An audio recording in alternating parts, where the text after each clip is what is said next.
Agosto 10, Esdras 10, versos 1 a 44.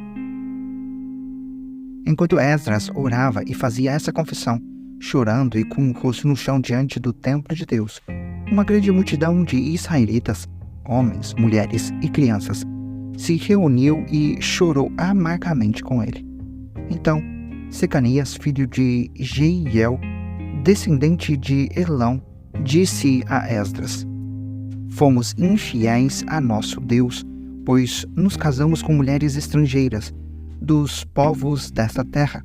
Apesar disso, há esperança para Israel.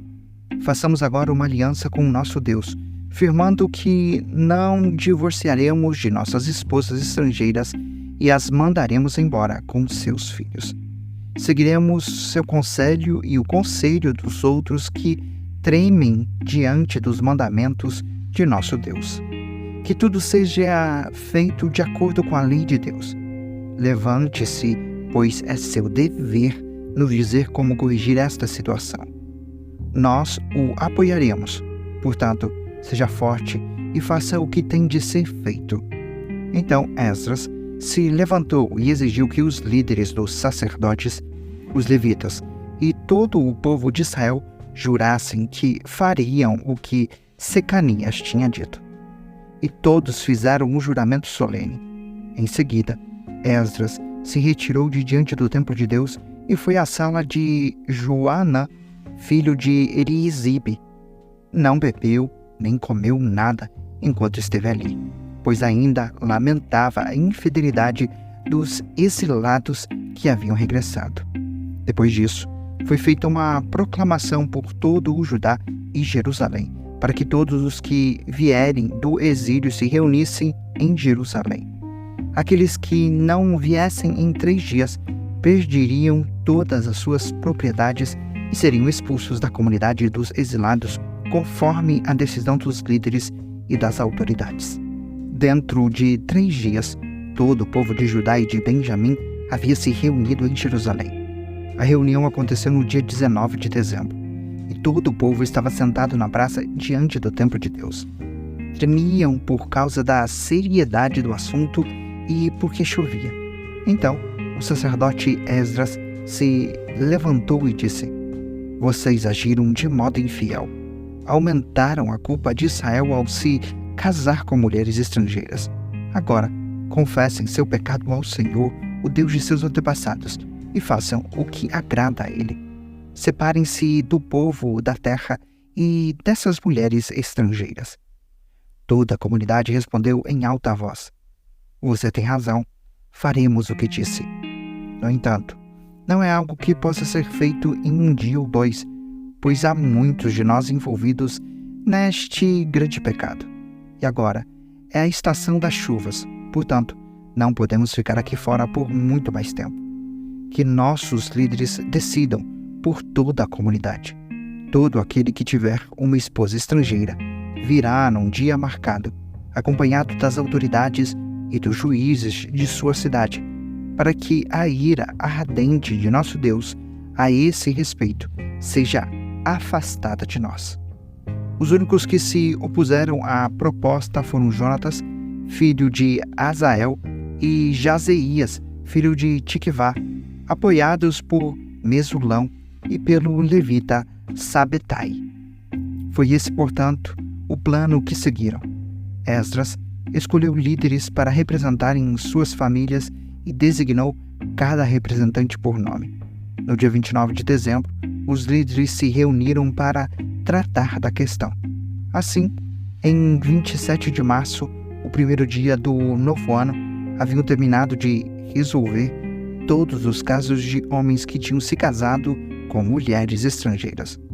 Os sacerdotes que se casaram com mulheres estrangeiras foram da família de Jesua, filho de Jeozadaque, e dos seus irmãos Maazéias, Eliezer, Jaribe e Gedalias. Assumiram o compromisso de divorciar-se de suas esposas, e cada um ofereceu um carneiro como sacrifício por causa de sua culpa. Da família de Imer, Anani e Zebadias. Da família de Arim, Maazéias, Elias, Semaías, Jeiel e Uzias. Da família de Pazur, Elioenai, Maazéias, Ismael, Natanael, Josabade e Elasa.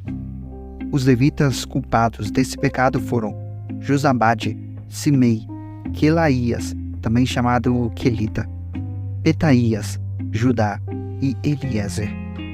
O cantor culpado desse pecado foi Eliasibe.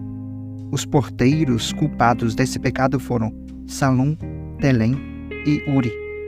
Os outros israelitas culpados desse pecado foram da família de Parós, Ramias, Gesias, Malquias, Miamim, Eleazar, Malquias e Benaia. Da família de Elão, Matanias, Zacarias, Jeiel, Abdi, Jeremote e Elias.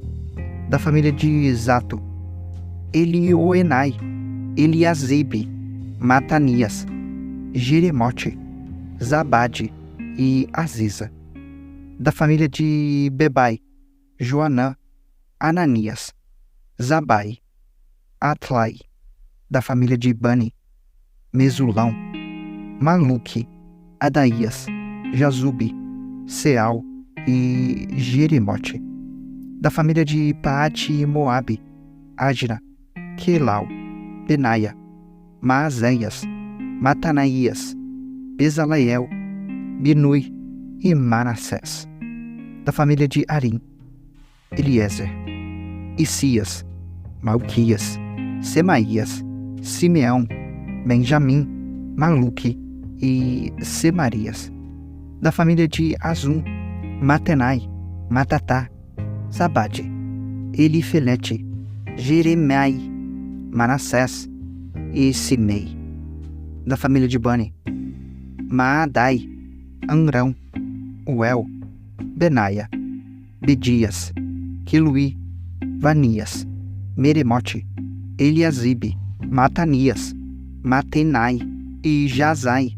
Da família de Bunui, Simei, Selemias, Natã, Adaías, Maquinadibai, Sazai, Sarai, Azariel, Selemias, Semarias, Salum, Amarias e José. Da família de Nebo, Jeiel, Matitias, Zabade, Zebina, Jadai, Joel e Benaia. Todos esses homens se casaram com mulheres estrangeiras e alguns tiveram filhos com essas esposas.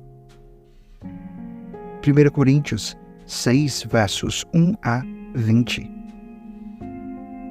Quando algum de vocês tem um desentendimento com outro irmão, como se atreve a recorrer a um tribunal e pedir que injustos decidam a questão em vez de levá-la ao povo santo?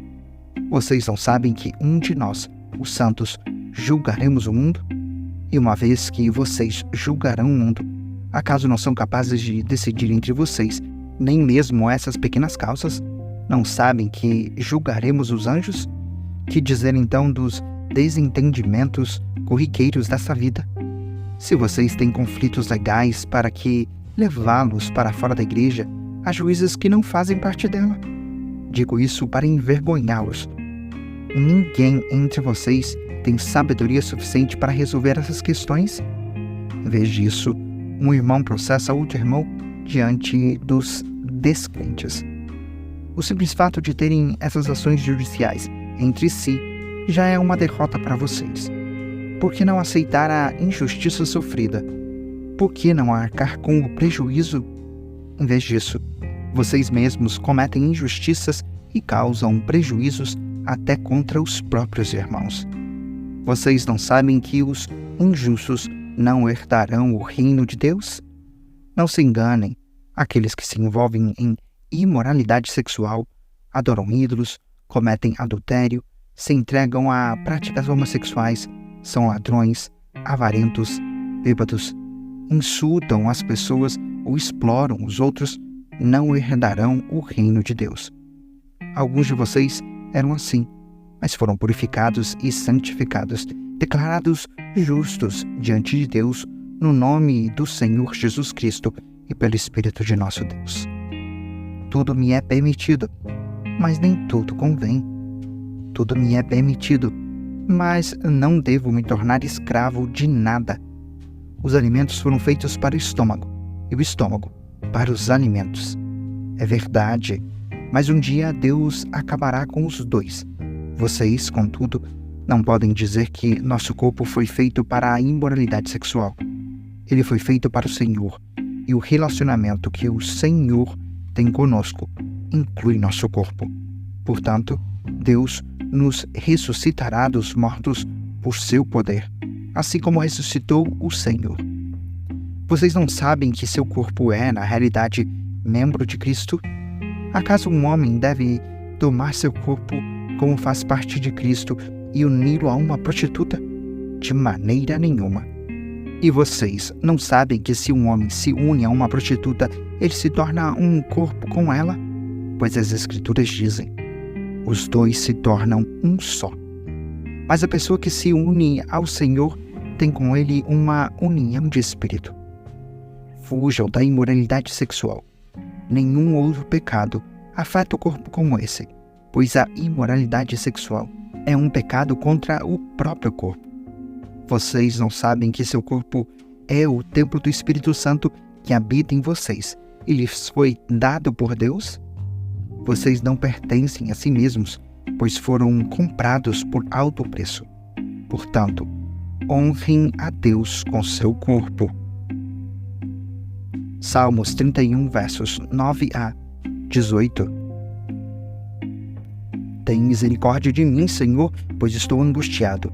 Lágrimas me embaçam os olhos, e meu corpo e minha alma definham. A tristeza me consome, e meus dias se encurtam com gemidos. Minha força se esvai por causa do pecado, e meus ossos se desgastam. Todos os meus inimigos zombam de mim, e meus vizinhos me desprezam. Até meus amigos têm medo de se aproximar. Quando me veem na rua, correm para o outro lado. Não se lembram de mim como se eu estivesse morto, como se fosse um jarro quebrado. Ouço muitos boatos a meu respeito, e o terror me cerca.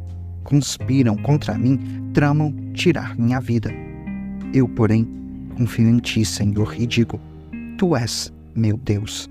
Meu futuro está em tuas mãos. Livra-me dos que me perseguem sem cessar. Que a luz do teu rosto brilhe sobre teu servo. Salva-me por causa do teu amor. Não permitas que eu seja envergonhado, Senhor, pois clamo a ti. Que os perversos sejam envergonhados, que fiquem calados na sepultura. Silencia seus lábios mentirosos, lábios orgulhosos e arrogantes, que acusam os justos. Provérbios 21, verso 3. O Senhor se agrada mais ao fazermos o que é certo e justo do que ao lhe oferecermos sacrifícios.